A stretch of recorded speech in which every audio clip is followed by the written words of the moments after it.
السلام علیکم ورحمۃ اللہ وبرکاتہ۔ سب سے زیادہ کامیاب مرد اور عورت وہ ہے جو زیادہ سے زیادہ اللہ کو یاد رکھے۔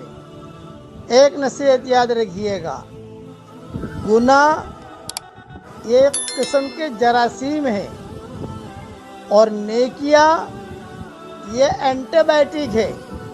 تو جہاں گناہ ہو جائے تو پیچھے جو ہے نیکیوں کو لگا دو، آپ یہ گناہوں کو بھگا دیں گے۔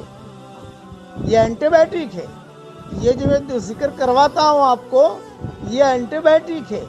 یہ گناہ تو ہیں ہی ہمارے پاس، اور اگر گناہ نہ بھی ہوئے تو بھی یہ نیکیاں جو ہے نا گناہوں کو بھگا دیں گی۔ اس لیے پڑھ لیجئے میرے ساتھ، بس دھیان سے پڑھیے۔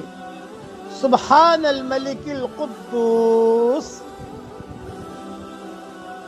سبحان الملک القدوس، سبحان الملک القدوس، اسے گنگناتے رہیے۔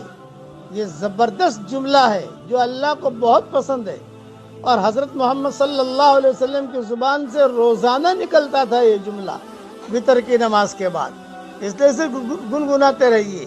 اس کی تفسیریں بہت ہیں، لمبے چوڑے بیانات کرنے ہمیں آتے بھی نہیں ہیں اور اب وقت بھی نہیں ہے، ویسے مختصر سبقوں سے فائدہ اٹھاؤ۔ اللہ تعالی ہر قسم کے رذائل سے ہم سب کی پوری حفاظت فرمائے، اور ہر قسم کے شمائل سے اللہ ہمیں مزین فرمائے۔ آمین۔ وآخر دعوانا ان الحمدللہ رب العالمین۔